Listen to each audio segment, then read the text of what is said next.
오늘 우리가 들어야 할 그의 말씀이 무엇인지라는 그런 제목을 가지고 오늘 말씀을 전하도록 하겠습니다.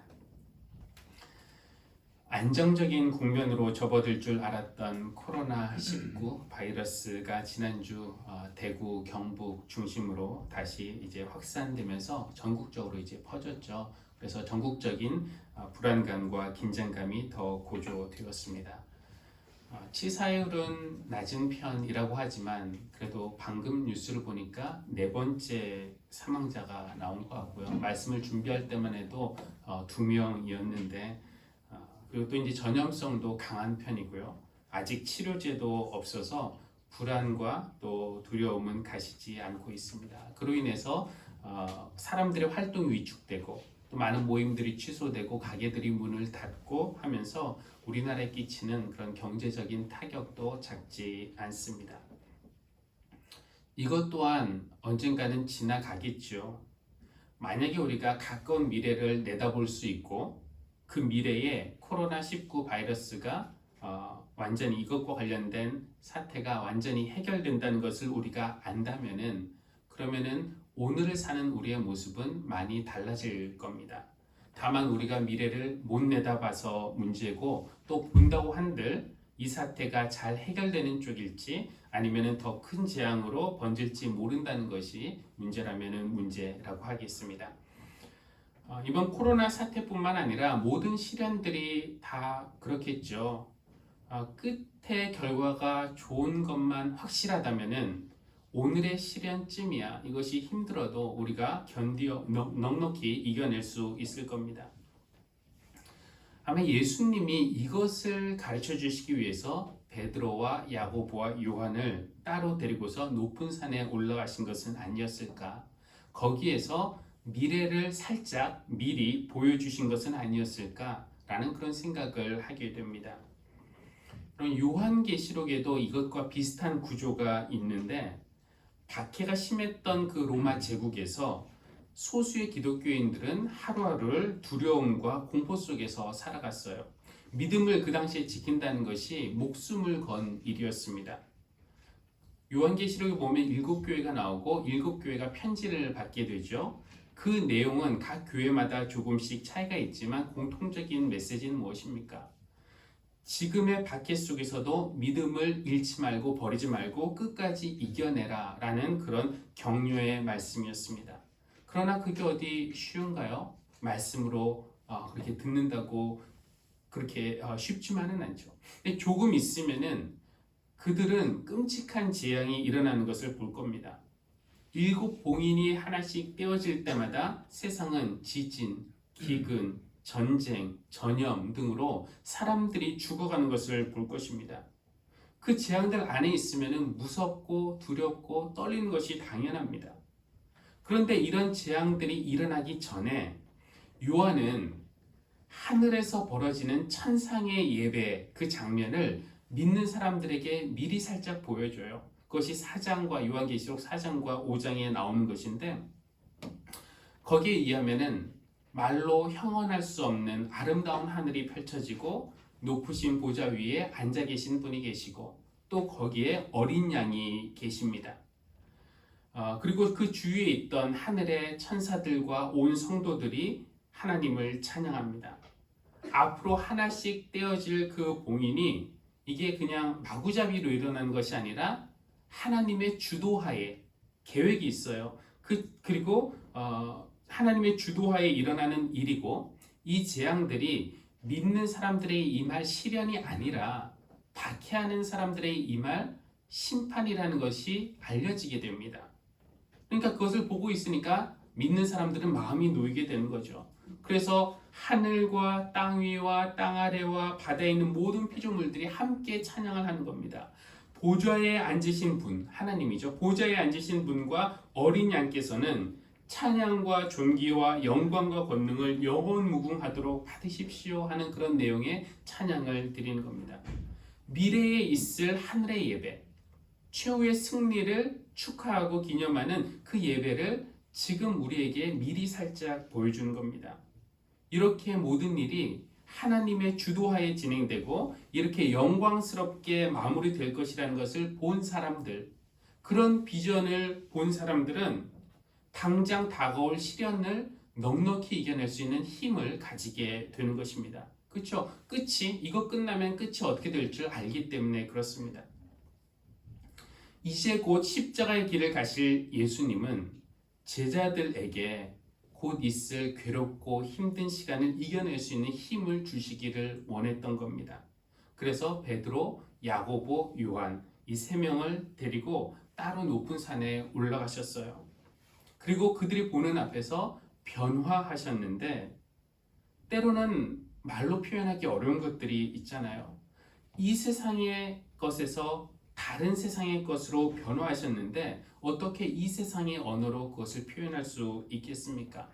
마태는 그의 얼굴은 해같이 빛나고 옷은 빛과 같이 희게 되었다라는 그런 말로 표현을 하는데 이렇게 표현할 수밖에 없어서 그렇지 지상의 존재였던 분이 천상의 존재로 변화하셨다는 그런 내용입니다. 제자들은 스승님을 잘 알고 있다고 생각했겠지만 그날 그들이 보았던 예수님의 모습은 그들이 평소 알고 있었던 그런 예수님의 모습이 전혀 아니었어요.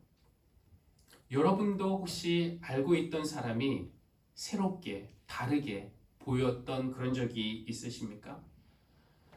저는 교인들을 주로 교회에서 뵙는데 제가 말씀을 전할 때 여러분들이 그냥 앉아 계시니까 그냥 모두 평범한 분들처럼 보이지만 지금까지 이제 목회하면서 이제 직장 신방을 가잖아요. 그럼 성도님들을 다른 삶의 현장에서 보면은 특별히 그들이 자신들의 전문성을 발휘하는 그런 현장에서 뵐 때는 전혀 다른 사람으로 보일 때가 있습니다.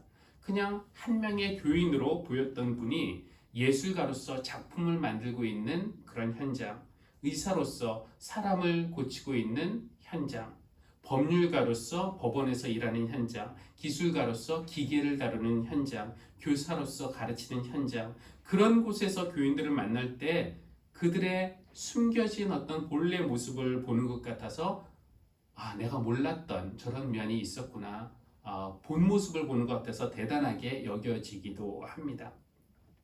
서 있는 자리가 어디냐에 따라서 사람이 달라 보인다라는 말이 맞는 말 같아요. 제자들이 산 밑에서 예수님을 볼 때 주로 예수님을 보았던 자리가 늘 그 아픈 사람들 곁에, 귀신 들린 사람들 곁에, 세리, 창녀같이 이 세상에서 별것 아닌 존재로 여겨지는 그런 사람들 곁에 계셨던 것을 보았어요, 제자들이. 그런데 그랬던 분이 지금 천상의 모습으로 변화되어서 찬란한 빛에 쌓여서 누구와 함께 있습니까? 모세와 엘리야와 함께 이야기를 하고 있는 겁니다. 여러분, 만약에 제가 우리나라 산부 요인인 대통령과 국회의장과 대법원장과 이렇게 격없이 제가 이야기를 하고 있다면은 여러분 눈에 제가 좀 달라 보일까요? 근데 우리나라 산부 요인이 아니라 만약에 엘리야와 모세와 함께 이야기를 나누고 있다면은 다른 말을 해서 무엇하겠습니까? 여러분, 모세가 누구입니까? 이집트에서 종살이 하던 이스라엘을 이끌어낸 구원자였고 시내산에서 하나님의 율법을 직접 받아서 백성에게 전해준 지도자였습니다. 이스라엘 후손은 건국의 아버지로 여기는 인물, 또 성경은 기록하기를 하나님과 얼굴과 얼굴을 맞대며 대화했던 하나님의 사람으로 기록하고 있습니다. 1300년도 더 된 사람이 이렇게 살아있다니요.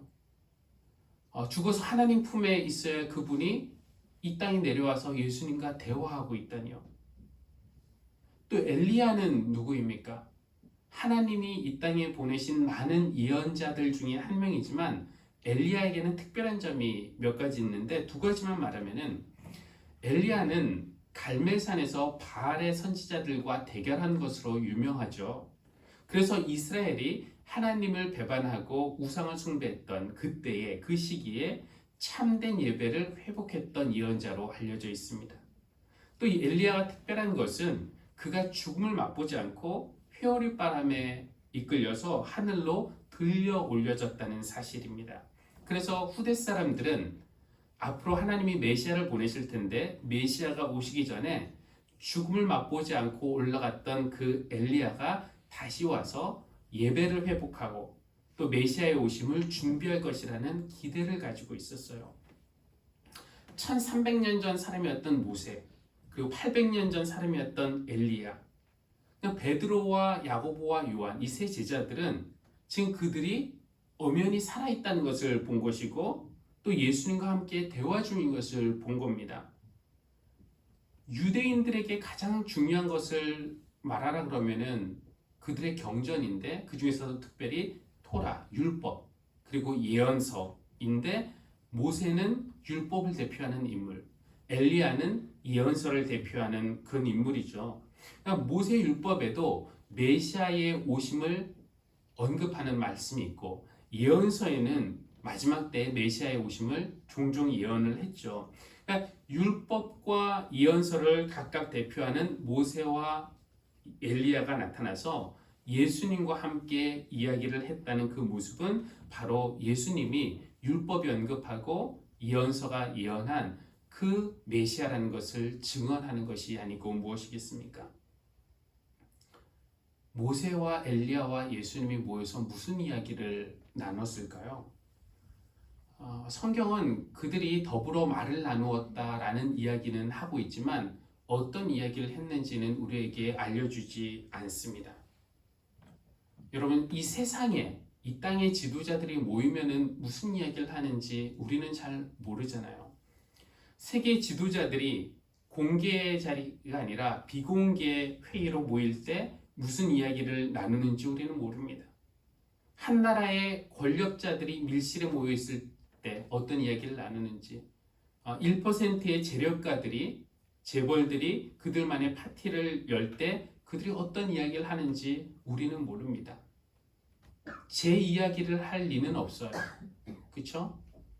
저는 재벌들과 정치인들의 이름과 얼굴을 알지만 그들은 저를 알 리가 없어요. 그러니까 제 얘기는 당연히 안 하겠죠. 그렇다고 그들이 모일 때 정말 민생을 걱정할까요? 아니면은 자기들의 권력과 재산을 지키고 불릴 방법을 궁리하겠습니까? 권리 없는 약한 자들의 아픔에 공감하면서 우리가 어떻게 가진 자로서 저들을 더 도울 수 있을까? 진실한 마음으로 머리를 맞대고 고민할까요? 아니면 오늘 시편 2편에서 우리가 읽은 것처럼 화면 한번 보여주시면은 이 모습과 더 비슷할 것 같아요. 어찌하여 문나라가 술렁거리며 어찌하여 문민족이 헛된 일을 꾸미느냐. 어찌하여 세상의 임금들이 전선을 펼치고 어찌하여 통치자들이 음모를 함께 꾸며 주님을 거역하는가. 이 세상의 통치자들은 하나님을 거역하고 자신들의 권력과 부를 지키고 불릴 그런 음모를 꾸미지만 그러나 모세와 엘리야와 예수님이 더불어 말씀을 하실 때는 그런 이야기 안 하시겠죠. 저는 왠지 제 이야기를 하실 것 같아요. 여러분의 이야기를 하실 것 같아요. 그날은 베드로와 야고보와 요한의 이야기를 하셨을 것만 같습니다. 오늘 17장 말씀 시작이 그리고 엿새 뒤에 라는 그런 말씀으로 시작이 되는데 그러니까 지금 변화산에 올라가시기 엿새 전에는 그러면 어떤 일이 있었는가? 베드로가 예수님을 그리스도 살아계신 하나님의 아들로 고백하는 그런 이야기가 16장에 나와 있습니다. 그때 예수님이 베드로를 칭찬하셨죠. 그리고 나서 곧 제자들에게 곧 있을 당신의 고난과 십자가 죽음에 대해서 말씀하시기 시작하셨어요. 한번 화면 보여주시면은 16장 21절에 그때부터 예수께서는 자기가 반드시 예루살렘에 올라가야 하며 장로들과 대제사장들과 율법학자들에게 많은 고난을 받고 죽임을 당해야 하며 사흘째 되는 날에 살아나야 한다는 것을 제자들에게 밝히기 시작하셨다라고 되어 있습니다. 그런데 이 말씀을 베드로가 곧게 듣지 않아요. 다음 화면 보여주시면은 방금 전에 선생님은 살아계신 하나님의 아들 그리스도이십니다 고백했던 베드로가 예수님을 따로 붙들고 가서 절대 안 됩니다. 절대로 이런 일이 주님께 일어나서는 안 됩니다 하면서 대들었다고 돼 있잖아요. 대들었어요. 모세와 엘리야와 예수님이 아마 16장에서 일어났던 그런 에피소드에 대해서 이야기를 하고 계셨을 것입니다. 상상을 해보면은 예수님이 그러셨을 것 같아요. 그래도 제자들이 지금 많이 발전했습니다. 그 베드로의 입에서 그리스도라는 고백이 나왔으니까 뭐 잘된 일이죠. 그랬더니 모세 할아버지가 이렇게 말했을 겁니다. 그런데 그 고얀 젊은 놈이 예의가 없어요. 감히 니시라고 주님께 대듭니까? 혼내야 하는 거 아닙니까? 그랬더니 예수님이 안 그래도 혼났어요. 사탄아, 내 뒤로 물러가라. 너는 하나님의 일을 생각하지 않고 사람의 일을 생각하는구나. 이렇게 혼냈더니 뜨끔했는지 그 다음부터 조용히 있더라고요. 엘리야도 아마 한마디 거들었을 겁니다. 그나저나 제자들이 걱정입니다. 주님께서 십자가의 길 가실 때 따라오려거든 자기를 부인하고 자기 십자가 지고 따라오라고 했는데 제자들이 그렇게 따라가겠습니까? 그랬더니 예수님이 오늘 이렇게 저들 앞에서 변화하는 그 모습을 보여주고 제가 누구인지 보여주고 또 십자가 그 이후에 어떤 영광이 있을지 오늘 이렇게 미리 살짝 보여줬으니까 저들이 힘을 얻고 이겨낼 겁니다. 세상의 통치자들이 모였을 때 하는 얘기와는 정말 거리가 먼 그런 이야기, 바로 우리들 이야기를 하고 계시는 그런 상상을 하고 있을 때 베드로가 갑자기 등장해서 이렇게 방해합니다. 선생님, 우리가 여기에 있는 것이 좋습니다. 원하시면 제가 여기에 초막을 3개 짓겠습니다. 하나는 선생님을, 하나는 모세를, 하나는 엘리야를 모시도록 하겠습니다. 그런데 베드로가 아직 말을 하고 있을 때에 갑자기 구름이 그들을 덮쳤어요. 그리고 구름 속에서 목소리가 나왔습니다. 그러니까 이 구름 속의 목소리는 베드로의 말을 끄는 겁니다.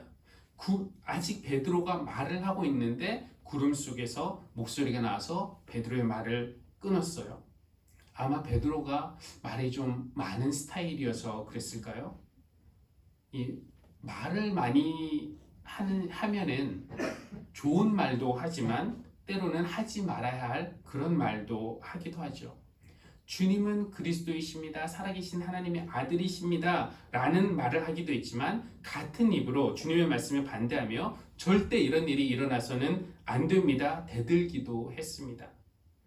모든 사람이 다 주님을 버릴지라도 나는 결코 주님을 버리지 않겠습니다. 맹세하던 입에서 나는 그를 모릅니다. 3번 부인하기도 했습니다.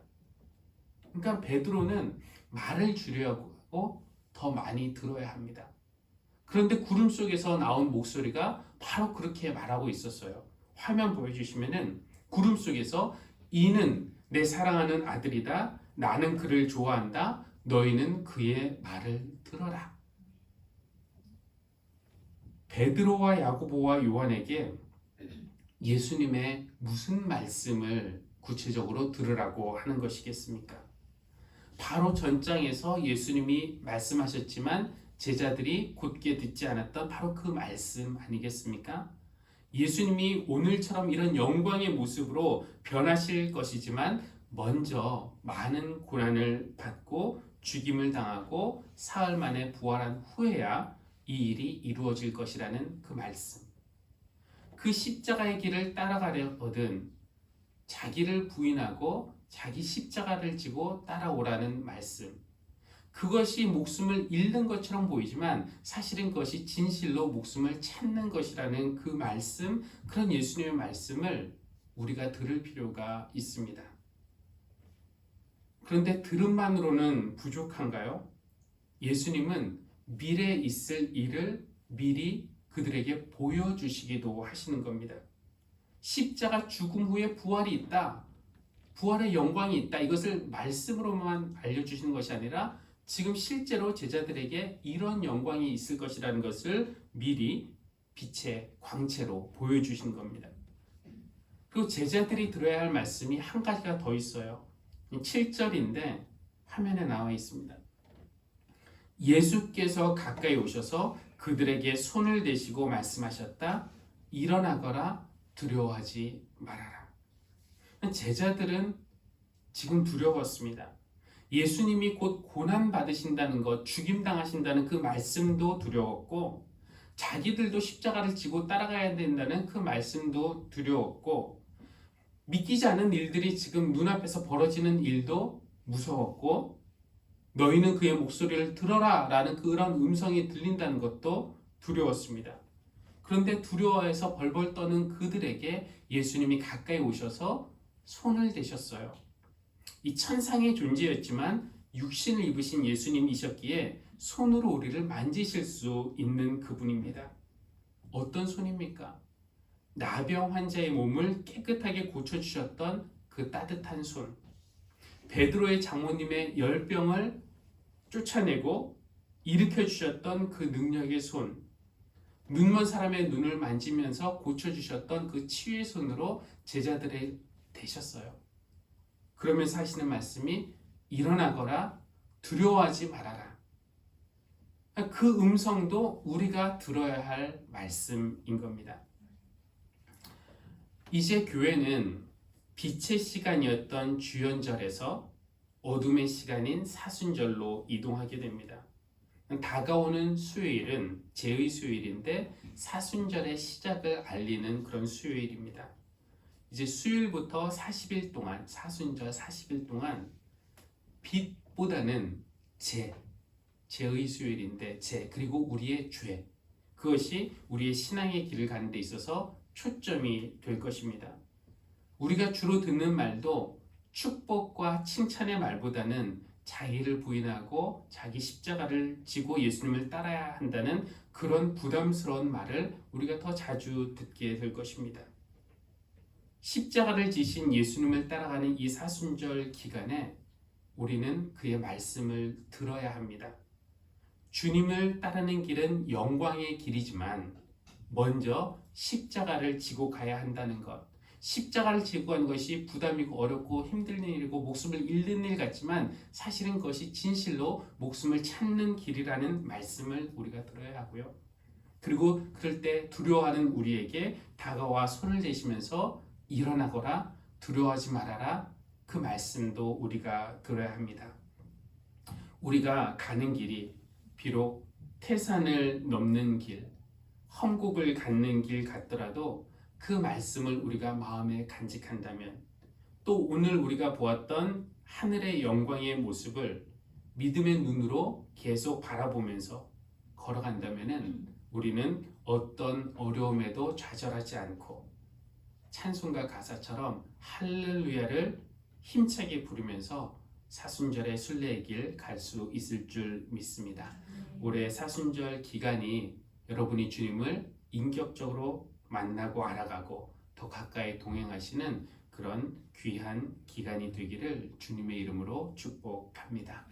우리 찬송가 445